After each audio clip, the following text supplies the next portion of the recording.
Make it fast, Joe. Make it fast. Mic check one, mic two. Mic check one, mic two. Mic check one, mic two. Mic check one, mic two.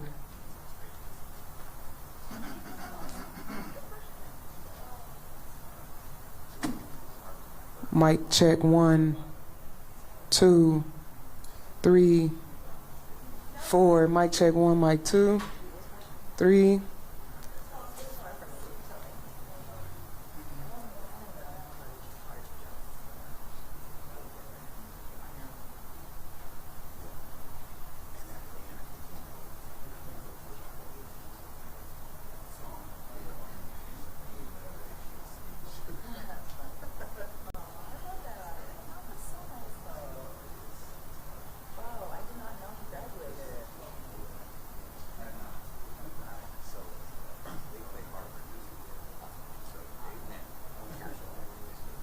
Mic one, two, three. Mic check one.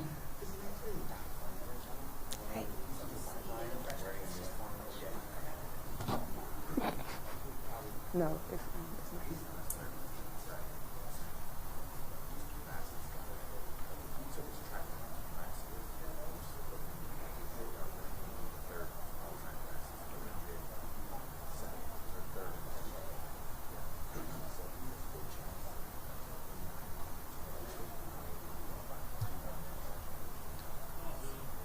Mic one, two, three.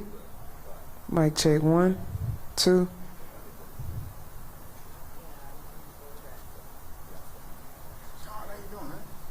Mic one, two, three. Mic check one, two, three. Mic check one, two.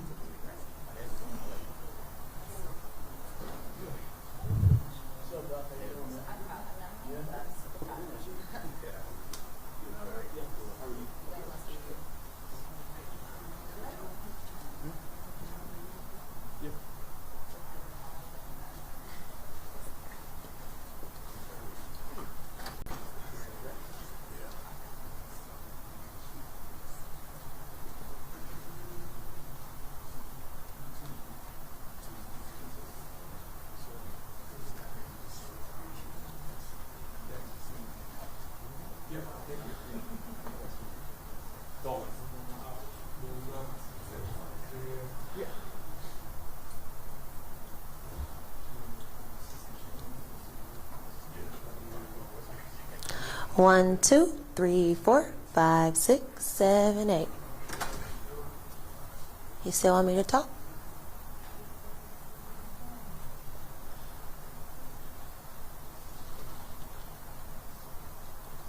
Hey, everybody.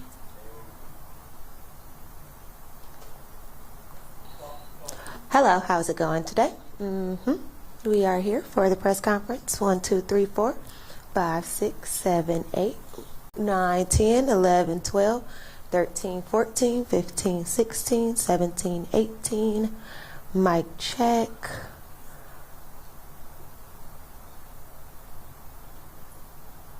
Mic check. 1, 2, 3, 4, 5, 6, 7, 8, 9, 10.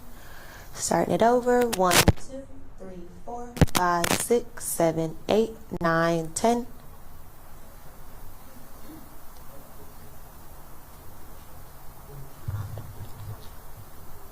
Mic check. 1, 2, 3, 4, 5, 6, 7, 8, 9, 10.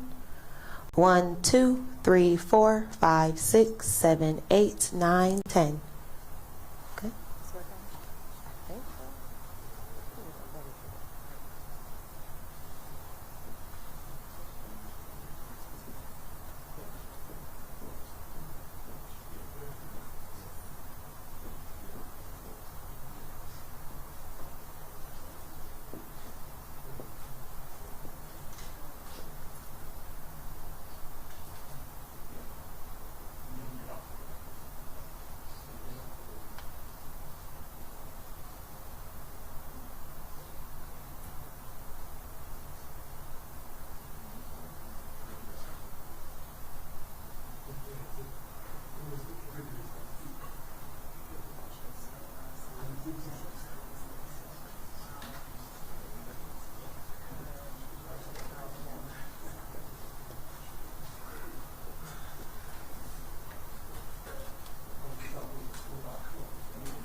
We good?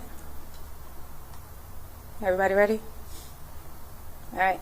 Good afternoon. My name is Jasmine Barmore. I am the Director of Media Relations for the Detroit Police Department.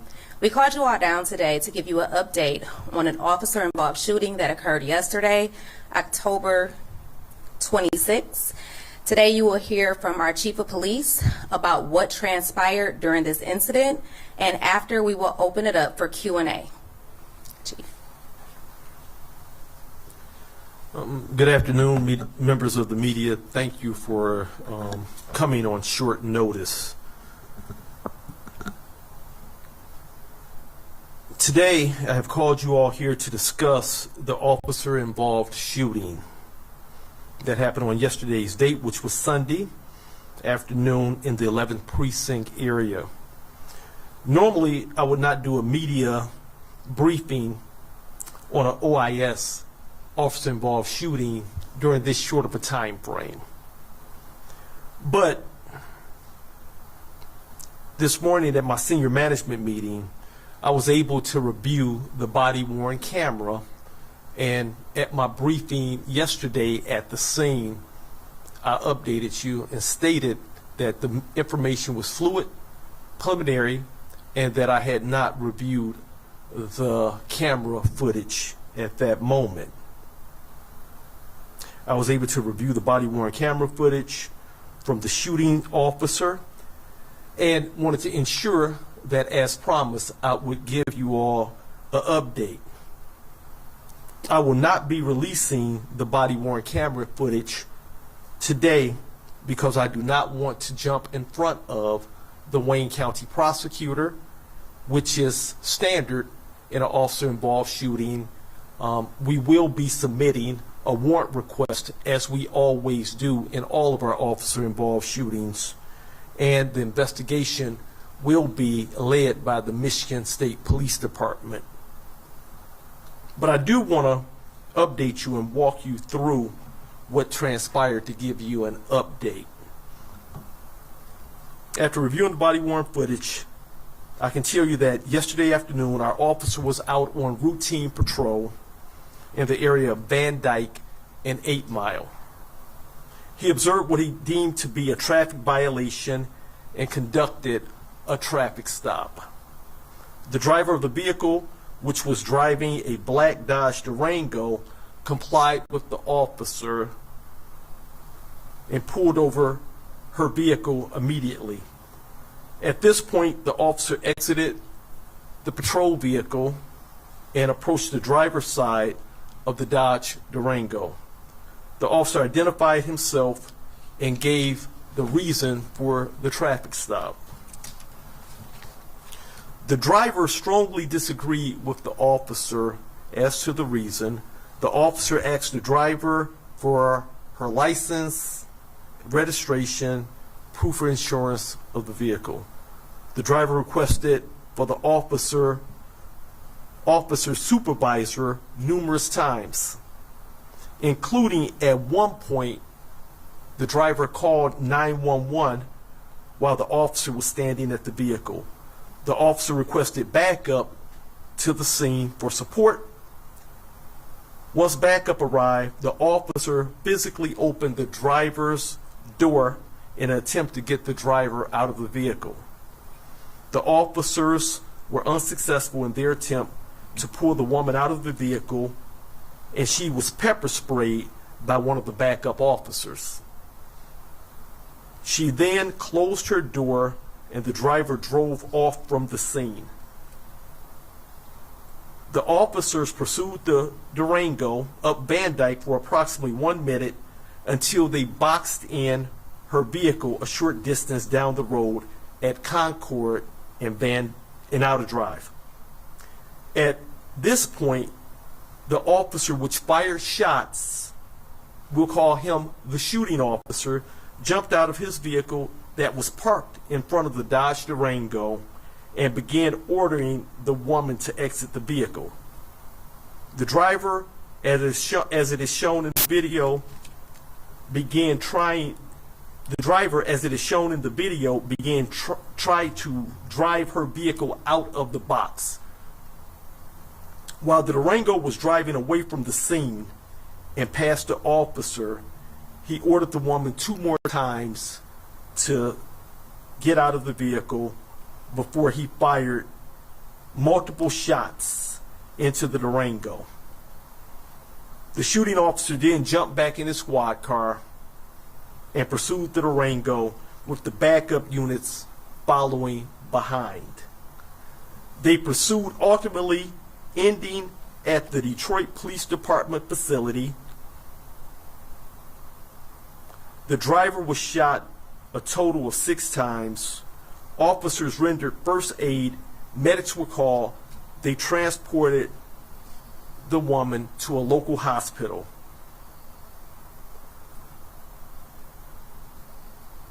The woman was released from the hospital and subsequently taken to the Detroit Detention Center. This morning, I ordered her released from the Detroit Detention Center immediately. I want to talk about the policy violations. This incident has policy violations in multiple areas. I find them concerning. The Detroit Police Department, first of all, should not pursue, and we have a policy against vehicle pursuits for traffic. Our policy states that we will pursue individuals that have committed violent felonies only, violent crimes. DPD also has a policy against a procedure where you box in a vehicle.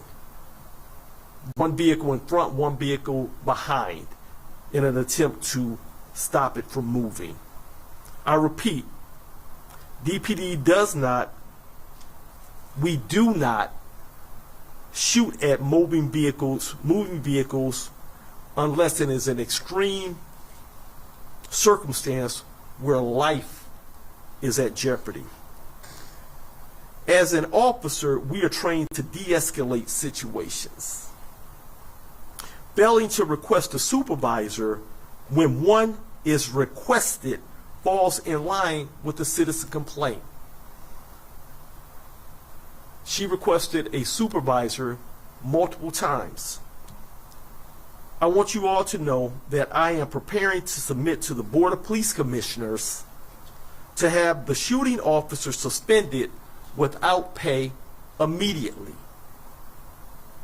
And again, a warrant request will be submitted to the Wayne County Prosecutor's Office. This is standard. The actions of the officer in violating our policy is not consistent with what should be done. The officer will be held accountable for that. An internal investigation is going to be headed up by the Homicide Task Force, which is led by the Michigan State Police Department. The driver, as I stated, has been released from the Detroit Detention Center this afternoon and will not be facing any charges from this incident. The Detroit Police Department has policies in place for a reason. We are a constitutional police department, and I definitely will hold officers accountable for policy violations. At this point, I'll open it up for questions.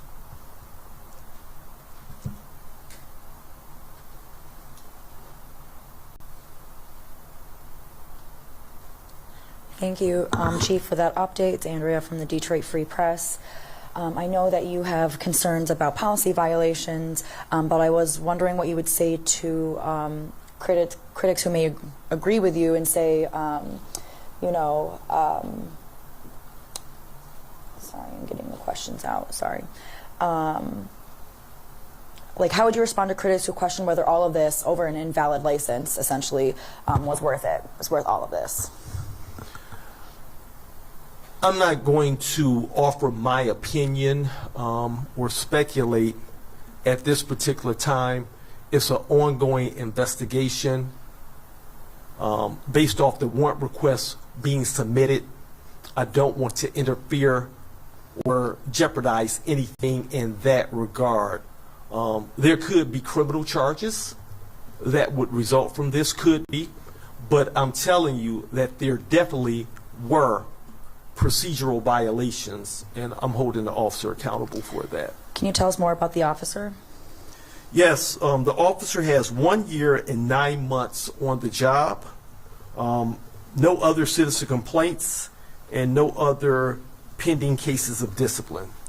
Was he an officer beforehand, or was this his first job? That I don't know. I don't believe so. Okay. And then what was the initial traffic stop?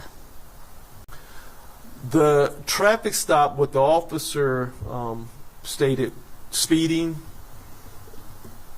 tinted windows, and obscured plate. All right, thank you.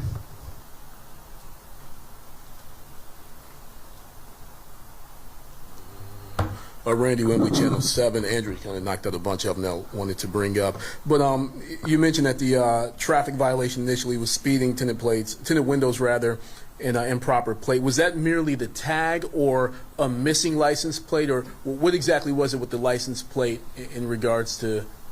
I haven't. The investigation is ongoing. I know what the initial reason for the traffic stop is, but I haven't looked that close to the plate. But I was, at this point, very, very quickly able to determine that policy violations occurred. And I'm taking swift action in regards to that. This brings up just the issue in regard to pretext stops and what have you. Should there be any sort of reviewing of city ordinances, DPD policy regarding certain pretext stops? We see that in certain other cities and what have you. Is this an opportunity to review that in Detroit? I will say that one of the number one complaints in the city of Detroit, and that I've directed officers to do, is individual speeding. And so speeding doesn't fall in the realm of a pretextual stop. We've had a lot of traffic accidents with death, critical injuries as a result of that. So the Detroit Police Department, we're going to continue to enforce traffic laws for speeding, improper plates, things that I would say wouldn't fall in the realm of a pretextual stop. And you mentioned just the de-escalation. It seems as if this escalated rather quickly. Could you kind of speak to that a bit, and where perhaps, based upon what you saw in the video, where things could have been de-escalated, those opportunities for the off-ramp, if you will, before things led to the direction where it ultimately went? It would be improper for me to go deep into detail at that level with the pending possible criminal investigation or charges that could result from the Wayne County prosecutor. But I will tell you that we have some of the best policies in the country, if not the best. The Detroit Police Department does. And when individuals follow the policies as they're supposed to, you don't have incidents like this. A supervisor should have been called. She requested a supervisor, and the supervisor should have been called. And lastly, and forgive me if I missed this, but was there any moment, or was there any scene in the video where an officer was sort of hanging on the car, or what have you, or being while she drove away, while the young lady drove away? I can't speak to the video. If I could speak to the video, I would be able to really show the video. So that level of detail, my concern has been with what I spoke of in the policy violation. Gotcha. So thank you. So, Chief, let me see if I understand this. Woman was pulled over for speeding, a legitimate stop. She refuses to give a license, not supposed to do that, and she refuses to give her registration and refuses to cooperate and obey a police officer. What does the police officer do in that situation? I'm glad that you raised that. As I reported out yesterday, I had not seen the video. I was going basically off preliminary information. And so I will tell you this, Charlie. She did give her license. She did give her registration. Her insurance was on her phone. That's all I have to say about that. If a supervisor had been called, I don't think it would have went this way. Do you think the officer had committed a crime? I can't and I won't comment on that. That's the job of the Wayne County prosecutor. Thank you. So you mentioned having preliminary information on that. I would like to follow up and ask whether, that's basically the complete opposite of what was said yesterday. How did that happen? It was information I was given at the time, and the video had not been reviewed. So was that given by the officer that committed the shooting? I can't go into what he said, that piece. I can't go into that without compromising his due process. Okay. And then will the video be in full released, or will it be edited? After the Wayne County prosecutor does her job and is authorized for release, you'll get the video be available, so you should be able to FOIA. And I do have a just quick follow-up question regarding a September 18th officer-involved shooting in which, DPD says he had pulled out a gun, produced a handgun, and then was subsequently shot, I believe, survived. That video does not show the suspect producing his handgun. Was that video edited, or is there a video showing that? I'm not sure. I don't have the video in front of me, but the individual had a gun, and it showed the individual with his gun raising his arm, and he threw it on top of a building. The individual had a gun. He had multiple opportunities to discard the gun. He chose not to discard the gun, given multiple orders, and raised his arm, and the officer fired multiple shots, striking the individual while he had gun. Yeah, I understand. The video right now that's released does not show that. So is that edited, or is there no video that shows that? The video was released in our critical incident debriefing, and so if you want more video, you can definitely FOIA it to get it in totality. Thank you. Gino Vici, CBS News. Chief, real quick, just one quick question. What can you tell us about the driver? You said she was shot 6 times. What is her condition? How did that conversation go when you ordered her to be released? I'm the chief, so if I order her to be released, she's going to be released. And that's how it was a one-sided conversation. She was released from the hospital, and so that right there lets me know that she's in stable condition. I was actually surprised to find that she had been released from the hospital. But she had been released, and she was in our custody at our detention facility, and I ordered her released. Thank you.